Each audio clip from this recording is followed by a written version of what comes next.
ఏంటి 50% వరకు తగ్గింపా? అవును మరి, మన Gayatri Reddy silks weaver sale లో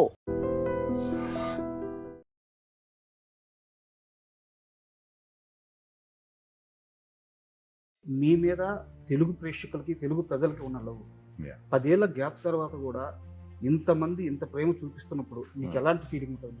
అబ్సల్యూట్లీ థ్యాంక్ఫుల్. 10 ఏళ్ల నుంచి నన్ను అలైవ్గా ఉంచింది తెలుగు ఆడియన్స్. ఇప్పుడు ఏ షోలో అయినా సరే వడ్డీ నవీన్ గారు ఎక్కడ ఆయన ఎందుకు తీసుకురావట్లేదనో, తెలుగు మీడియాలో ఉన్న బిగ్గెస్ట్ మీడియా హౌస్ అన్నిటికి కూడా ఇది ఒకనొక టైంకి మాకు ఎలా అవుతుందంటే ప్రెజర్ అయిపోయింది. త్రిమూర్తులు సినిమాలో ఉన్న కాన్ఫ్లిక్ట్ పాయింట్ మీ ఇంటి కథ, లేదంటే సమాజంలో ఉన్న ఒక స్ట్రగులింగ్ కాన్ఫ్లిక్ట్ పాయింట్, ఏం చెప్పబోతున్నారు త్రిమూర్తులు? సమాజంలో ఉన్న స్ట్రగుల్కే, but it is related to my father. Sir, యాక్చువల్గా మీరు ఇండస్ట్రీలోకి ఈ 10 సంవత్సరాల గ్యాప్ తీసుకున్న తర్వాత నవీన్ నువ్వు రావాలి, నీకు ఒక ఫ్యాన్ బేస్ ఉంది, సో ఎందుకు ఆగుతున్నామని మిమ్మల్ని చాలా బలంగా అడిగిన ఒక స్టార్ హీరో ఉన్నారు. నన్ను ఎప్పుడూ ఒక బ్రదర్ లాగా ట్రీట్ చేస్తాను. ఎఫెక్షన్ ఎందుకో తెలియదు, ఆయన మీద నాకు ఎఫెక్షన్, ఆయనకి నా మీద. పాపం మనసులో ఉండి ఎందుకు చేయట్లేదు ఏంటి, ఆయన అట్లా కూడా ఇబ్బంది పెట్టరు. ఉదయ నవీన్ గారు డే 1 నుంచి కూడా సినిమా అంతా నా మీద నడవాలి, సినిమాలో నేనే కనిపించాలి అన్న పర్సన్ కాదు. ఉదాహరణకి మీకు చిన్న ఎగ్జాంపుల్ చెప్తాను. పెళ్లి బ్లాక్ బస్టర్ ఉంది. ఆ సినిమాలో ఏ లోపం కనిపించి గ్యాప్ తీసుకున్నారు అనేది అర్థం కాదు. పెళ్లిలో క్యారెక్టర్ సెంట్రల్ పాయింట్ సుజాత గారు, ఆ కొడుకు, అది మెయిన్ క్రక్స్. ఆ సినిమా ఆడుతుందంటే దాని మూలాన అది నచ్చితే ఆడుతుంది, లేకపోతే ఆడదు. సినిమాని వదలడం అంత ఈజీ. చాలా కష్టం. జీవితంలో అన్నీ ఉన్న ఒక కుర్రాడు యాక్ట్ అవ్వాలని నిర్ణయించుకున్న తర్వాత ఒక బిల్డింగ్లో టాప్లో ఒక రూమ్ మొత్తం తనకి డ్యాన్స్కి, యాక్టింగ్కి కేటాయించి చేసుకున్న ఒక కుర్రాడు, సినిమాని అమితంగా ప్రేమించి రెయిన్బోలో ప్రాక్టీస్ చేసిన ఒక కుర్రాడు సినిమాని వదిలేయడం అంత ఈజీ. ఎంత కష్టమైనా నాకేమనిపించిందంటే, ఒకటి ఎన్నిసార్లని ఆడియన్స్ని డిసప్పాయింట్ చేస్తాను, వాళ్ళు ఎన్నిసార్లు థియేటర్కి పంపించి బోర్ కొడుతున్నారు అని ఎన్నిసార్లు అని. ఈ గ్యాప్లో ఆ పెయిన్ ఎలా తీసుకున్నా, వేరే వైపుకి లైఫ్ని షిఫ్ట్ చేశారా? ఆ పెయిన్ ఎలా క్యారీ చేయగలిగారు? Pain it is almost everyday ఉంటుంది. సినిమా ఏంటి అట్లా ఆ 10 ఏళ్లలో మనం ఎంత హ్యాపీగా ఉన్నా అక్కడ అది ఉంది కదా అని ఒక చిన్న వెల్త్ అయితే ఉంటుంది. త్రిమూర్తుల విషయానికి వస్తే నా దగ్గర ఒక సరదా క్వశ్చన్ ఉంది. హీరోయిన్ పేరు రాసిస్తుంది కదా, మిమ్మల్ని రాసి వదిలేటట్లేదు. రాసి ఉండాలి కదా. ఎప్పుడైనా ఈ గ్యాప్లో కానీ ఈ మధ్యకాలంలో కానీ ఎప్పుడన్నా రాసి, మహేశ్వరి, శ్రీకాంత్ గారు. మీ సినిమాల్లోనే ఎందుకు సార్ పాటలు అద్భుతంగా ఉంటాయి? జాబిలమ్మ నీకు అంత కోపమా, జాజి పూల మీద జాలి చూపుమా. లైఫ్ టైము అలా ఉండిపోతాయి అట్లా. ఆ రోజుల్లో పాటలు చాలా బాగుంటాయి. నా పాటలు మటుకు ఎందుకు బాగుంటాయండి, చంద్రబోస్ గారు, సిరివెన్నెల గారు మీకు చాలా అద్భుతమైన పాటలు యూత్కి బాగా కనెక్ట్ అయ్యే విధానం. యవ్వన వీణ పూలవాన. ఫాదర్ గారు చనిపోయిన తర్వాత మీరు తీస్తున్న ఫస్ట్ మూవీ, ఒకవేళ కానీ నాన్నగారు ఉంటే చాలా హ్యాపీగా ఫీల్ అయ్యేవారు. 100% చాలా హ్యాపీ. ఇలాంటి ఒక స్టార్ హీరోని కొడుకుగా పొందారు, ఎంత ఆనందం పొందుంటారు. డెఫినెట్గా. సో ఈ రోజు ఉండుంటే ఏం మిస్ అవుతున్నారు నాన్నగారు? ఆయన ఎంత హ్యాపీగా ఉండేవారు అనేది అది ఒకటి మిస్సింగే ఉంది.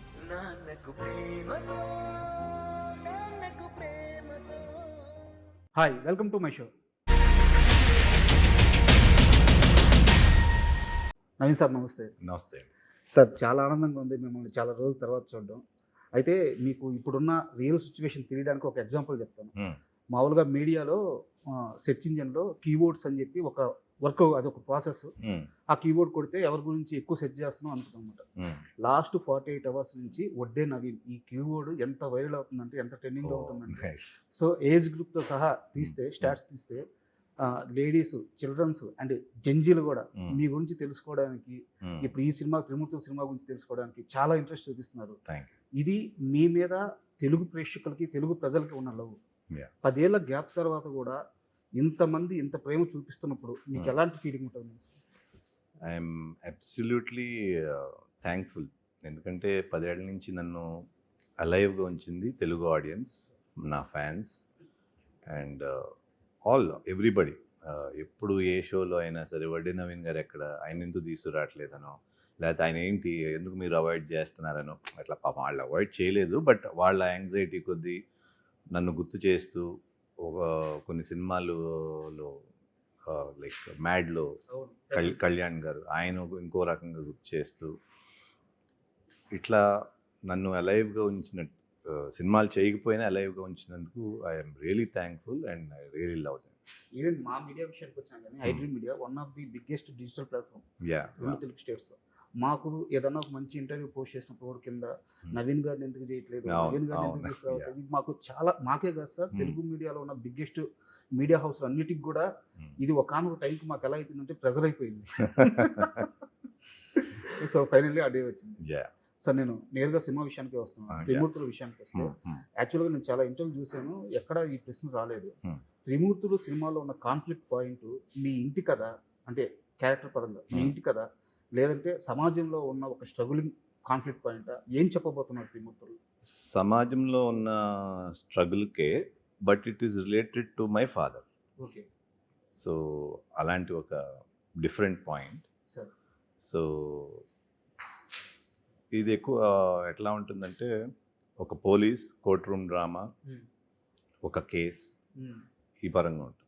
అండ్ కోర్ట్ రూమ్ డ్రామా అన్నారు కాబట్టి చెప్తున్నాను, తెలుగులో కోర్ట్ రూమ్ డ్రామాలు చాలా తక్కువ వస్తాయి. హా, వచ్చిన ప్రతిసారి బ్లాక్ బస్టర్స్ అయ్యాయి. అప్పుడు చెట్టు కింద ప్లేటర్ కానీ, మొన్న Yeah. రీసెంట్గా కోర్టు మూవీ కానీ, యా సో చాలా రేరు జనాన్ని పెట్టుకున్నారు మీరు. యా అండ్ సార్ యాక్చువల్గా మీరు ఇండస్ట్రీలోకి ఈ 10 సంవత్సరాల గ్యాప్ తీసుకున్న తర్వాత మిమ్మల్ని నవీన్ నువ్వు రావాలి, నీకు ఒక ఫ్యాన్ బేస్ ఉంది, సో ఎందుకు ఆగుతున్నావు అని మిమ్మల్ని చాలా బలంగా అడిగిన ఒక స్టార్ హీరో ఉన్నారు. సో నేనే పేరు చెప్పేస్తాను, చిరంజీవి గారు. అవును మిమ్మల్ని చాలాసార్లు అడిగారు. అవును అవును. సో ఒక్కసారి ఆ ఎక్స్పీరియన్స్ చెప్పండి సార్, ఎలా అడిగారు, ఏం అడిగారు ఆయన? అంటే అట్లా అడగలేదు కానీ ఆయనకి పాపం ఎట్లా అంటే నన్ను ఎప్పుడూ ఒక బ్రదర్ లాగా సార్ ట్రీట్ చేస్తారు. ఎఫెక్షన్ ఎందుకో తెలియదు, ఆయన మీద నాకు ఎఫెక్షన్, ఆయనకి నా మీద ఎఫెక్షన్ ఉంటుంది. సో ఆయన పాపం మనసులో ఉండదు ఎందుకు చేయట్లేదు ఏంటి. సో అప్పుడప్పుడు ఎక్స్ప్రెస్ చేస్తారు కానీ, బట్ నాట్ ఆల్వేస్. సార్ ఆయన అట్లా కూడా ఇబ్బంది పెట్టరు. అది and me director Teja sir, Kalyan Teja అనుకుంటున్నాను సార్. అతను పూరి జగన్నాథ్ గారి దగ్గర అసిస్టెంట్గా కొన్ని సంవత్సరాలు చేశారు. అవును. అండ్ మోర్ ఓవర్ అతను national award winner short films Meena అని చెప్పేసి. Yeah yeah. సో అలాంటి ఒక కొత్త డైరెక్టర్, Hmm. సో అలాంటి వ్యక్తిని పిక్ చేసుకోవడానికి కారణం ఏంటి? ఎందుకంటే ఇంత కంబ్యాక్, చాలా పెద్ద కంబ్యాక్, చాలా క్రూషియల్ పీరియడ్ మీ లైఫ్. అలాంటి ఒక ఫేజ్లో అలాంటి ఒక కొత్త డైరెక్టర్ని ఎంచుకోవడానికి కారణం ఏంటి? కమల్ తేజ్ ఏంటంటే ఫస్ట్ ఈ క్యారెక్టర్ నచ్చింది, అది నరేట్ చేసినప్పుడు Kamal, sir director and writer of this film. ఆ క్యారెక్టర్ని ప్రజెంట్ చేసిన విధానం, ట్రాన్స్ఫర్ త్రిమూర్తులు టైటిల్ దాన్ని జస్టిఫై చేసిన విధానం చాలా బాగా నచ్చింది ఈ కథలో. ఓకే అండ్ ఒకసారి ఇది ఎట్లాంటిది ట్రై చేద్దాం అన్న తర్వాత 1 year నాతో ట్రావెల్ చేసి, కొత్త డైరెక్టర్ ఎందుకంటే ఆ 1 year ట్రావెల్లో 1 year is a long time కదా, ఆల్మోస్ట్ రెగ్యులర్గా కలిసి ఉంటాం. అతను ఏం చేయగలడు, అతని స్క్రీన్ ప్లే ఏంటి, స్క్రీన్ ప్లే ఎట్లా ఎట్లా ఎట్లా మార్చాడు ఇంకా బెటర్మెంట్ చేయటానికి, ఆ క్యారెక్టర్స్ని ఎట్లా పర్ఫార్మెన్స్ చేసి చూపించాడు, ఇవన్నీ చూసుంటాం కదా. సో దాంతో కాన్ఫిడెన్స్ వచ్చింది. ఓకే అండ్ మీరు చాలా ఇంటర్వ్యూలో ఇప్పుడు చెప్పింది ఏంటంటే, నేను ఫేజ్ గ్యాప్ తీసుకునే ఫేజ్ రావడానికి కారణం ఏంటంటే, నాకు నచ్చిన నాకు కావాల్సిన క్యారెక్టర్స్ రాకపోవడము, సో ఆ సినిమాలు రాకపోవడం అని చెప్పారు. బట్ ఇక్కడ నా డౌట్ ఏంటంటే, ఒడ్డే నవీన్ గారు డే 1 నుంచి కూడా సినిమా అంతా నా మీద నడవాలి, సినిమాలో నేనే కనిపించాలి అన్న పర్సన్ కాదు. ఉదాహరణకి మీకు చిన్న ఎగ్జాంపుల్ చెప్తాను. పెళ్ళి బ్లాక్ బస్టర్ మూవీ క్లైమాక్స్లో సుజాత గారు పృథ్వీరాజ్ గారికి విషయం పెట్టి ఆ మండపంకి వచ్చి అట్లా అక్షింతలు వేయంగానే అట్లా నవ్వుతా తను పడిపోతారు. ఆ మీద ఒక బ్యాక్గ్రౌండ్లో సాంగ్ ప్లే అయ్యి ఎండ్ కార్డు కూడా ఆమె క్యారెక్టర్ మీదే పడుతుంది. సో ఒక సినిమా క్లైమాక్స్ మొత్తాన్ని సుజాత గారికి ఇచ్చేశారు ఆ వయసులో, మీ సెకండ్ మూవీ. సో అలాంటి ఒక నవీన్ గారికి ఆ డేర్ ఉంది మీకు ఫస్ట్ నుంచి కూడా. అలాంటి నవీన్ గారికి ఆ సినిమాలో ఏ లోపం కనిపించి గ్యాప్ తీసుకున్నారు అనేది అర్థం కాల నాకు. అంటే ఇప్పుడు పెళ్ళి ఎగ్జాంపుల్ నా హిట్ అయిన సినిమాలు ఎగ్జాంపుల్ చెప్తే, పెళ్ళిలో క్యారెక్టర్ సెంట్రల్ పాయింట్ సుజాత గారు ఆ కొడుకుది, అవును అది మెయిన్ క్రక్స్. ఆ సినిమా ఆడుతుందంటే దాని మూలాన అది నచ్చితే ఆడుతుంది, లేకపోతే ఆడదు. కరెక్ట్. సరే దాని మూలాన మనకు పేరు రావచ్చు, నేను కూడా యాడ్ అవ్వచ్చు, అది వేరే విషయం. First cinema is important, then character. So నేను అప్పుడు ఫ్రెష్ కాబట్టి నాకు అంత ఎక్స్పీరియన్స్ లేదు, అంతంత పర్ఫామ్ చేయగలను కూడా నాకు కొంత ఎక్స్ప్లోర్ అయితేనే కదా తెలిసేది. సో అట్లా ఉండేది. దెన్ తర్వాత మన సిచ్చుడు, స్నేహితులు, ఇవన్నీ కొంచెం నార్మల్ క్యారెక్టర్స్ లాగా వచ్చింది. ఈ చేస్తూ ఉండగా చాలా బాగుంది వచ్చింది. అక్కడ మళ్ళీ క్యారెక్టరైజేషన్ మీద ఇంపార్టెన్స్తో అవును. అది చేయటం. అట్లా 1 బై 1 ఇవాల్వ్ అవటం అయింది. అగైన్ నా ఊపిరి వచ్చేటప్పటికి మొత్తం ఈ క్యారెక్టర్దే ఉంటుంది, but it's entirely different character. అవును. సో అట్లా ఎన్నుకోవటం జరిగింది. సో అంటే అలాంటి ఒక ప్రయాణం తర్వాత లాస్ట్కి వచ్చేలేకే మీ మనసుకు నచ్చలేదా? ఇప్పుడు ఈ క్యారెక్టర్లు చెప్పాను కదా, ఉమ్, ఇట్లాంటి క్యారెక్టర్లు మళ్ళీ ఇంకా రాదు. ఉమ్, మళ్ళీ హీరోగా వస్తున్నాయి, క్యారెక్టర్ ఆర్టిస్ట్గా వచ్చినాయి ఇన్ బిట్వీన్. బట్ వాటిల్లో నాకు పర్ఫామ్ చేయడానికి కానీ యాంగ్జైటీ అండ్ ఇంట్రెస్ట్ క్రియేట్ అవ్వాలి. బట్ సినిమాని వదలడం అంత ఈజీయా సార్? అంటే మీకు ఒక చిన్న ఎగ్జాంపుల్ చెప్తాను. జీవితంలో అన్నీ ఉన్న ఒక కుర్రాడు, ఈవెన్ బీటెక్ చదివేటప్పుడు కూడా ఒక సొంత కారు వేసుకొని సొంత కారులో తిరిగే ఒక కుర్రాడు, యాక్టర్ అవ్వాలని నిర్ణయించుకున్న తర్వాత ఒక బిల్డింగ్లో టాప్లో ఒక రూమ్ మొత్తం తనకి డ్యాన్స్కి యాక్టింగ్కి కేటాయించేసుకున్న ఒక కుర్రాడు, సినిమాని అమితంగా ప్రేమించే రెయిన్బోలు ప్రాక్టీస్ చేసిన ఒక కుర్రాడు, 10-12 ఏళ్ళ కెరీర్ గ్రాఫ్లో 30కి పైగా సినిమాలు చేసిన ఒక కుర్రాడు, సినిమాని వదిలేయడం అంత ఈజీయా? చాలా కష్టం, చాలా కష్టం. కానీ ఎంత కష్టమైనా నాకేమనిపించిందంటే, ఒకటి నాకు ఇంట్రెస్ట్ క్రియేట్ అవ్వకపోవటం, ఇది అలాంటి సబ్జెక్ట్స్ రాకపోవటం. ఇంకోటి, ఎన్నిసార్లని ఆడియన్స్ని డిసప్పాయింట్ చేస్తాం. సార్ మన ప్రేక్షకులు ఉన్నారు, తెలుగు ప్రేక్షకులు, ఫ్యాన్స్ ఉన్నారు. ఉట్టి ఫ్యాన్స్ అనే కాదు, సినిమా చూసే అవును. ఎవళ్ళైనా సరే, అందరూ హీరోలు ఫ్యాన్స్ కూడా చూస్తారు సినిమా అనేది. అదేమి నా ఫ్యాన్సే చూస్తారని లేదు. బట్ ఎన్నిసార్లు డిసప్పాయింట్ చేస్తాం, వాళ్ళు ఎన్నిసార్లు థియేటర్కి పంపించి ఇది బోర్ కొడుతున్నాడు అని ఎన్నిసార్లు అనిపించుకుంటాం అనేది ఒక ఫ్యాక్టర్. అట్లాగే ప్యారలల్గా ప్రొడ్యూసర్స్కి డబ్బులు పోతాయి. సార్ ఎవరైనా డబ్బులు పోతే అది కష్టమే వాళ్ళకి, అది కొంచెం పెద్దది. సో ఈ 3 ఫ్యాక్టర్స్ ఉన్నాయి. సో ఇట్లా ఎందుకు చేయటం, నేను మళ్ళీ చేస్తే అట్లీస్ట్ నాకు కాన్ఫిడెన్స్ ఉండాలి, లేదా వాళ్ళకి కాన్ఫిడెన్స్ ఉండాలి, డైరెక్టర్ ప్రొడ్యూసర్కి. సార్ అట్లా కూడా ఛాన్సులు ట్రై చేసాం. సరే నేను చెప్పేవాడిని చేయటం అవసరమా, ఇదేమో వర్కౌట్ అవుతుందా లేదా అని. లేదు మాకు కాన్ఫిడెన్స్ ఉంది. ఓకే, మీ కాన్ఫిడెన్స్ ఉన్నప్పుడు మీ కాన్ఫిడెన్స్ మేబీ మీది కూడా అవ్వచ్చు కదా అని అట్లా కొంత ట్రావెల్ చేయడం జరిగింది. దెన్ ఒక పాయింట్లో ఇంక ఇది ఇట్లా వర్కౌట్ అవ్వదని చెప్పేసి కంప్లీట్గా కష్టమైనా కూడా దిస్ ఈజ్ రిక్వైర్డ్ అనిపించింది. ఈ గ్యాప్లో ఆ పెయిన్ని ఎలా తీసుకున్నారు సార్? అంటే వేరే వైపుకి లైఫ్ని షిఫ్ట్ చేశారా, వేరే వ్యాపకాల్లో పడిపోయారా, లేదంటే ఆ పెయిన్ని ఎలా క్యారీ చేయగలిగారు? Pain it is almost everyday ఉంటుంది. సినిమా ఏంటి అట్లా అని ఉంటుంది, మళ్ళీ మన లైఫ్లో మనం వెళ్తానే ఉంటుంది. అంటే బ్యాక్ ఆఫ్ ద హెడ్ అది ఉంటుంది, మన లైఫ్లో వెళ్తానే ఉంటుంది. ఎప్పటికీ ఆ ఫుల్ఫిల్మెంట్ రాదు ఆ 10 ఏళ్లలో. మంచి ఫ్యామిలీ ఉంది, అన్నీ ఉంటాయి, బట్ ఆ ఫుల్ఫిల్మెంట్ అనేది మీరు అన్నట్టు ఒక ఆర్టిస్ట్కి మంచి సినిమాలు చేయాలనే తపన ఉన్నప్పుడు అది రన్ అవుతానే ఉంటుంది మైండ్లో. మనం ఎంత హ్యాపీగా ఉన్నా అక్కడ అది ఉంది కదా అని ఒక చిన్న వెల్త్ అయితే ఉంటుంది. అంటే ఎందుకు అడిగానంటే సార్, మీ గురించి తెలుసుకునేటప్పుడు హీరోగా అవ్వాలని మీరు ఫిక్స్ అయిపోయిన తర్వాత అంత ఈజీగా మీకు ఆ ట్రాన్సాక్షన్ జరగలేదు హీరో అవ్వడం. అవును. సో మీరు ప్రాక్టీస్ చేస్తూ నైట్స్ పైన లైట్ వేసుకుని మీరు ప్రాక్టీస్ చేస్తూ రెయిన్బోలు కష్టపడింది కూడా తెలుసుకున్నాను అనమాట. సో సినిమాని అంత ప్రేమించిన వ్యక్తి కాబట్టి. సినిమా అంటే నాకు చాలా చాలా ఇష్టం సార్. నేను యాక్టర్ని అవ్వాలనేది నాకు బిగ్గెస్ట్ ప్యాషన్. అట్లాగే వచ్చాను నేను సినిమా. మా ఫాదర్ ప్రొడ్యూసర్ అనో లేకపోతే ఊరికనే అవకాశాలు వచ్చేస్తాయనో రాలా. యాక్చువల్గా మా ఫాదర్ ప్రొడ్యూస్ అయినప్పటికీ మా ఫస్ట్ సినిమా మేము రిలీజ్ చేయలేదు.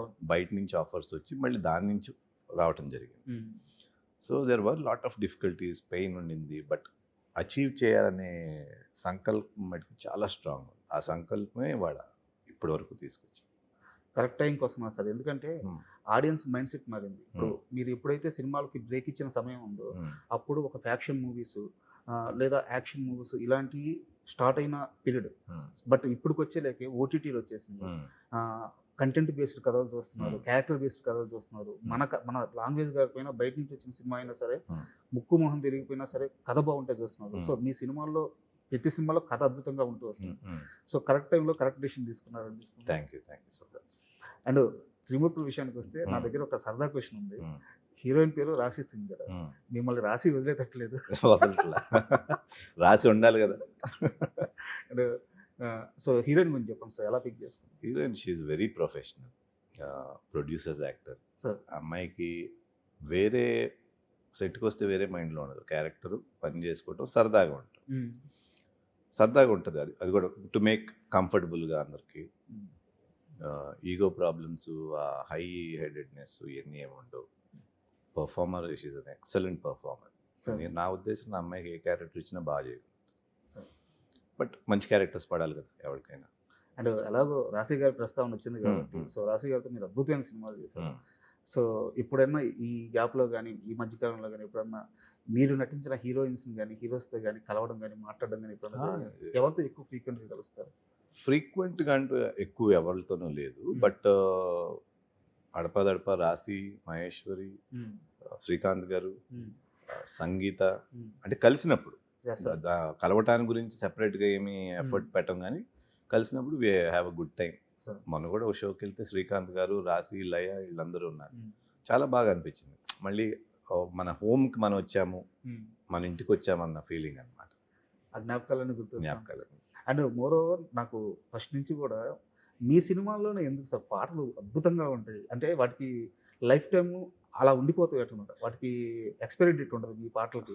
ఒకటి ఆ రోజుల్లో మ్యూజిక్ ఇస్ మీకు తెలుసు కదా, చాలా మంది పాటలు కూడా ఆ రోజుల్లో పాటలు చాలా బాగుంటాయి. నెక్స్ట్ నా పాటలు మటుకు ఎందుకు బాగుంటాయి అంటే లక్.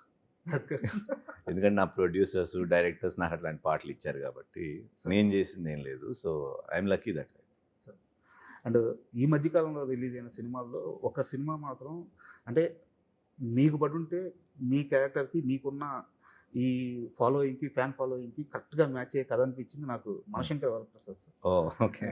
అంటే ఒక ఫ్యామిలీ, ఆ ఫ్యామిలీని కాపాడుకోవడానికి ఒక లవబుల్ పర్సన్, సో ఆ బ్యాక్ ఎండ్లోని ఫ్యామిలీని కాపాడుకుంటూ, సో మీకున్న ఫ్యాన్ ఫాలోయింగ్ అంతా lady fan following, family audience, so అలాంటి ఒక కథ మనశంకర్ వరప్రసాద్ లాంటి కథ కానీ మీకు దొరికితే. నాకు చాలా నచ్చింది శంకర్ వరప్రసాద్. మెయిన్గా చిరంజీవి గారి క్యారెక్టర్, ఆయన ఆ స్థాయి నుంచి దిగి చేయటం ఉంది కదా, చాలా బాగా అనిపించింది. ఆ క్యారెక్టరైజేషన్ బాగుంది.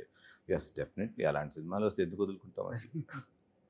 అండ్ మీ కెరీర్లో మీకు ఇందాక మనం సాంగ్స్ గురించి మాట్లాడుతున్నాం కాబట్టి చంద్రబోస్ గారు, సిరివెన్నెల గారు మీకు చాలా అద్భుతమైన పాటలు ఇచ్చారు. సో చంద్రబోస్ గారితో అంటే మీకు చాలా పాటలు రాశారు ఆయన. అవును. సో చంద్రబోస్ గారు అక్కడి నుంచి ఒక ఎలాంటి ఒక స్థాయికి వెళ్ళిపోయారో మీరు చూస్తాను, ఆస్కార్ రేంజ్కి వెళ్ళిపోయారు. సో ఆయన చూసినప్పుడు ఎట్లా అనిపిస్తుంది? చాలా ఆనందంగా ఉంటుంది. చంద్రబోస్ గారు ఫస్ట్ నుంచి ఏంటంటే ఆయన మాటల్లో సింప్లిసిటీ ఉంటుంది. చంద్రబోస్ గారే కాదు, సీతారామ శాస్త్రి గారు సేమ్. ఈయన కొంచెం డెప్త్ ఉంటుంది, ఆయన సరదా ఉంటుంది. చంద్రబోస్ గారు యూత్కి బాగా కనెక్ట్ అయ్యే విధానం ఉంటుంది. సో అట్లా అంత బైక్ రావటం అంటే ఐఎమ్ రియలీ హ్యాపీ. అండ్ త్రిమూర్తుల విషయానికి వస్తేనే చాలా మంది దగ్గర నేను వినింది ఏంటంటే సెకండ్ హాఫ్ వదిలిపోయింది. యాక్చువల్గా ఆ క్లైమాక్స్ సీక్వెన్స్ ఒకటి, సెకండ్ హాఫ్ ఒకటి సినిమాకి ప్రాణం అని చెప్తున్నారు. ఎక్కడైనా సరే సెకండ్ హాఫ్ బాగుంటే సినిమా ఖచ్చితంగా హిట్ అవుతుంది. సో కాన్షియస్గా తీసుకున్న జాగ్రత్త అది, సెకండ్ హాఫ్ని ఈ విధంగా ప్యాక్డ్ లాగా చేయాలి అని చెప్పేసి. అట్లా తీసుకోలేదు మేము. స్టోరీని ఫస్ట్ నుంచి ఈ క్యారెక్టర్ ఎక్కడి నుంచి ట్రావెల్ అవుతుందో అట్లా తీసుకుని సెకండ్ హాఫ్ క్లైమాక్స్ వరకు ఎక్కడ కూడా ఆడియన్ను ఈ సీన్ తర్వాత ఇది వస్తుంది అనే ఫీల్ లేకుండా చేయాలనేది అటెంప్ట్. థ్రిల్లర్ కావాల్సినదే కదా. సో అలాంటి అటెంప్ట్ చేసాం మేము. స్క్రిప్ట్ అంతా చేసుకుని విన్నప్పుడు మాకేమనిపించింది అంటే ఫస్ట్ హాఫ్ ఈజీగా వెళ్ళిపోతుంది, బికాస్ కొంచెం ఎంటర్టైన్మెంట్ ఉంది, ఒక ఫైట్ ఉంది, మంచి సాంగ్స్ అట్లా ఉన్నాయని. సెకండ్ హాఫ్కి వచ్చేటప్పటికి ఏమన్నా కొంచెం సీరియస్నెస్ ఎక్కువ అంటారా అట్లా అనుకున్నాం. బట్ చూసిన వాళ్ళు కంప్లీట్ ఆపోజిట్ ఇచ్చారు. సెకండ్ హాఫే హుక్ అయ్యాము, క్లైమాక్సే హైలైట్ అని అట్లాంటి ఫీడ్బ్యాక్ వచ్చింది ట్రాన్స్ఫర్ త్రిమూర్తి. సో అది మేము ప్లాన్ చేసింది కాదు, మేము స్టోరీగా చేసుకున్నాం. కానీ ఫస్ట్ హాఫ్ బాగుంటుందా, సెకండ్ హాఫ్ బాగుంటుందా, ఏది బాగుండాలనేది మేము ప్లాన్ చేసింది కాదు. ఓవరాల్ స్టోరీ ఇంట్రీగింగ్ ఉండాలి, ఆడియన్స్ నెక్స్ట్ ఏంటి అనేది గ్రిప్పింగ్గా వెళ్ళాలనే యాంగిల్లో చేసింది తప్పితే ఆడియన్ ఇక్కడ ఇది చేస్తాడని మాకు భయం ఉంటుంది కదా. మనం ఎంత చేసుకున్నా కూడా సెకండ్ హాఫ్ ఏమనుకుంటాడో, ఆడియన్ ఎలా పర్సీవ్ చేస్తారు, ఒక్కోసారి సినిమాలు చాలా హెవీగా అంటారా, అట్లా లేకుండానే చేసాం. అయినప్పటికీ ఏది ఎట్లా రిసీవ్ చేసుకుంటారు అనేది ఆడియన్స్ మనకు తెలియదు కదా. సో అండ్ ఈ సినిమాలో చాలా బ్యూటీగా అనిపిస్తుంది అంటే క్యారెక్టరైజేషన్ కానిస్టేబుల్గా తీసుకోవడం. ఎందుకంటే ఒక కంబ్యాక్ ఇచ్చే తర్వాత నేరుగా ఒక పెద్ద స్థాయి క్యారెక్టర్ రాసుకొని ఒక్కసారిగా ఒక మాస్ యాక్షన్లా తిప్పకుండా ఒక కానిస్టేబుల్ స్థాయి వ్యక్తి తనకు వచ్చిన కాన్ఫ్లిక్ట్ని ఎలా సాల్వ్ చేసుకుంటూ వెళ్ళాడని చెప్పడంలో ఒక బ్యూటీ ఉంటుంది. అవును. సో ఈ డిసిషన్ ఎలా తీసుకున్నారు సార్? ఈ డెసిషన్ ఎందుకు తీసుకున్నామంటే నేను ఆఫ్టర్ అ లాంగ్ టైం వస్తున్నా. ఫస్ట్ ఫ్రేమ్లోనే ఆడియన్స్ నాతో కనెక్ట్ అవ్వాలి. ఇది కాన్షియస్గా తీసుకుంది. రాగానే వీడు ఎన్కౌంటర్ స్పెషలిస్టు లేకపోతే ఒక ఎస్ఐ క్యారెక్టర్ దిగంగానే డైనమిక్ అట్లా ఉండకూడదు. కామన్ మ్యాన్కి దగ్గరగా ఉండి ఫస్ట్ త్రిమూర్తుల క్యారెక్టర్ని లైక్ చేయాలి, స్లోగా లవ్ చేయాలి, స్లోగా అటాచ్ అయిపోవాలి అనే పాయింట్ ఆఫ్ వ్యూలోనే క్యారెక్టర్ని అండర్ డాగ్ కింద తీసుకో. అండర్ డాగ్ అంటే ఒక చిన్న కానిస్టేబుల్. ఆ కానిస్టేబుల్తో ఫాలో అవుట్ ఈజీగా ఉంటుంది అప్పుడు ఆడియన్కి. ఈడేంటర్ ఎంత పెద్దగా ఏదో హైఫై హీరో లాగా వచ్చాడు అట్లా ఉండకూడదు. సో ఇదివరకు నా సినిమాల్లో లాగా క్యారెక్టర్ని యాక్సెప్ట్ చేయాలి. సో ఆ క్యారెక్టర్తో నవీన్ యాక్సెప్ట్ చేయడం కాదు, క్యారెక్టర్తో నవీన్ యాక్సెప్ట్ చేయాలనేది అటెంప్ట్. నన్ను మీరు క్యారెక్టర్ అన్నారు కాబట్టి మీది మనసిచ్చి చూడే సినిమా ఉంటుంది సార్. అందులో ఆ క్యారెక్టర్తో ఎంత లవ్లో పడ్డాం అంటే మా జనరేషన్ అప్పుడప్పుడే యుక్త వయసులోకి వస్తున్న పీరియడ్ అది. సో ఎంత అంటే ఒక అమ్మాయిని దూరం నుంచి ఇలా లవ్ చేయొచ్చా, వన్ సైడ్ లవ్లో ఇంత బ్యూటీ ఉంటుంది అది ఆ సినిమా చూస్తున్నంత సేపు. సో మనసిచ్చి చూడు సినిమా గురించి ఏదన్నా మీకు బాగా గుర్తుండిపోయే జ్ఞాపకం ఒకటి షేర్ చేయండి సార్. మనసిచ్చి చూడు సినిమా గురించి గుర్తుండేదానికంటే లైక్ ఐ సెడ్ ఆ సినిమాలో కూడా క్యారెక్టరైజేషన్ చూడండి. ప్రకాష్ రాజ్ గారి క్యారెక్టరు, రవితేజ గారి క్యారెక్టరు,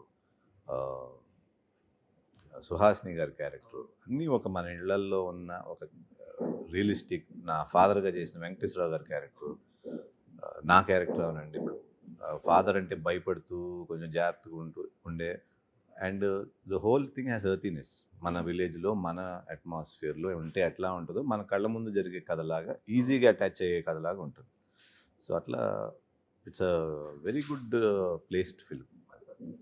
అండ్ దాంట్లోనే బోడి చదువులు వేస్ట్ అని చెప్పి ఒక సాంగ్ రాశారు సిరివెన్నెల గారు.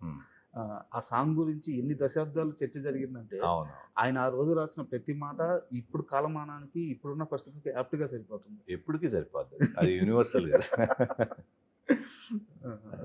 అండ్ త్రిమూర్తుల సినిమాకి మీరు ప్రొడ్యూసర్గా కూడా బాధ్యతలు తీసుకున్నారు. ఇది అంటే హీరోగా మీరు ఆల్రెడీ చేస్తున్నారు, ఓకే. నిర్మాతగా మీరు సినిమాలు చేస్తున్నా సరే ఇది ఇప్పుడున్న పీరియడ్ మారిపోయింది అన్నమాట. సో ఎలాంటి ఛాలెంజ్ ఫేస్ చేయాల్సి వచ్చింది నిర్మాతగా? ఛాలెంజెస్ ఏం లేవు నిజంగా అయితే. ఎందుకంటే టీం అట్లా కుదిరింది. అసలు మాలో ఎవరు నేను డైరెక్టర్ అనో హీరోనో హీరోయిన్ అనో లేకపోతే లేదు. అందరూ ఈ సినిమా అట్లా ఉన్నప్పుడు ఏమవుతుందంటే మిగతా అన్నీ పోతాయి. పొద్దున్నే లేస్తే షూటింగ్కి వెళ్ళాలి, ఆ సినిమాని ఎట్లా బాగా చేయాలి, ఇదే ఉంటుంది మైండ్లో. అలా ఉన్నప్పుడు ఇంక ఛాలెంజెస్ ఏముంటాయి? అంటే అండ్ స్క్రిప్ట్ ప్రీ డిఫైన్డ్గా ఉంది. ఇది బౌండెడ్ స్క్రిప్ట్తోనే వచ్చాం మేము. సో అందరికీ అన్నీ తెలుసు, అందరికీ రీడింగ్ ఇచ్చాం మొత్తం యూనిట్కి. సో వాళ్ళకి ఏంటంటే ఎవరికాళ్ళు నేను చేయాలి బాగా. ఇప్పుడు మీరు చెప్పినన్ని వర్క్లో సరిగ్గా సాగిపోవడానికి పర్ఫెక్ట్ ప్యాటర్న్ అది. బట్ నేను అడిగేది ఏంటంటే ప్రొడక్షన్ కాస్ట్ చాలా పెరిగిపోయింది. ఎస్, కాస్ట్ పెరిగిన మాట వాస్తవం, చాలా పెరిగిపోయింది. బట్ అట్లా ఉంది, ఏం చేయాలి. సో సిద్ధమై దిగారు. సిద్ధమైంది. అండ్ బ్యూటీ ఏంటంటే ఓటీటీ అసలు చాలా ముందు క్లోజ్ చేసేసారంట. వాళ్ళకి చూపించగానే సినిమా చూపించాము. జనరల్గా షో రూల్ చేస్తారు, 5 minutes షో రూల్. అట్లా వదిలే సినిమా చూసేమని వాళ్ళకి పంపించాము. Within 1-2 days they closed it. But అంటే యాక్చువల్గా మూవీ మనం చెప్పుకున్నట్టు చాలా మంది చెప్తున్నారు సార్ బయట కూడా. నాకు మీ డైరెక్టర్ కమల్ తేజ నాకు కొంచెం తెలిసిన వ్యక్తి. సో వాళ్ళు చెప్పే లెక్క మూవీ చాలా బాగా వచ్చింది. ఓటీటీ వాళ్ళు నవీన్ గారు ఉన్నారనో లేదా త్రిమూర్తుల మూవీ బాగా వచ్చిందో కొన్ని చాలా ఈజీగా మీకు అది క్లోజ్ అయిపోయి ఉండొచ్చు. బట్ ఇప్పుడున్న పరిస్థితుల్లో ఓటీటీ క్లోజ్ అవ్వక చాలా సినిమాలు చాలా సఫర్ అవుతాయి. నవీన్ గారు ఉన్నారని కూడా ఐ డోంట్ థింక్ ఇప్పుడు కొనే పరిస్థితి. నవీన్ గారు ఉంటే పేపర్ వ్యూ పెట్టుకుంటారు మ్యాక్స్. అట్లా అనుకుంటా నేను. సినిమా నచ్చే చూసే వాళ్ళు చేసి ఉంటారేమో. అండ్ మోరోవర్ ఈ గ్యాప్లో ఈ 10 ఏళ్ల గ్యాప్లో మీకు బాగా ఆశ్చర్యంగా అనిపించిన ఒక హీరో సక్సెస్ అంటే ఏ హీరో పేరు చెప్తారు? ఇక్కడి నుంచి ఎక్కడికి ఎదిగాడు, సూపర్ ఎదిగాడు అని ఈ గ్యాప్ ఈ 10 ఏళ్లలో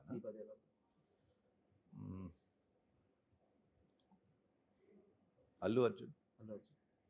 ఎందుకంటే పుష్ప ఎక్స్పెక్ట్ చేయలేదు కదా అంత బ్లాస్ట్ అవుతుంది. ఇప్పుడు బాహుబలిలో ప్రభాస్ గారిది ఎక్స్పెక్టెడ్, వాళ్ళు తీసిందే పెద్ద స్కేలు, గ్లోబల్ మూవీ కిందే తీశారు.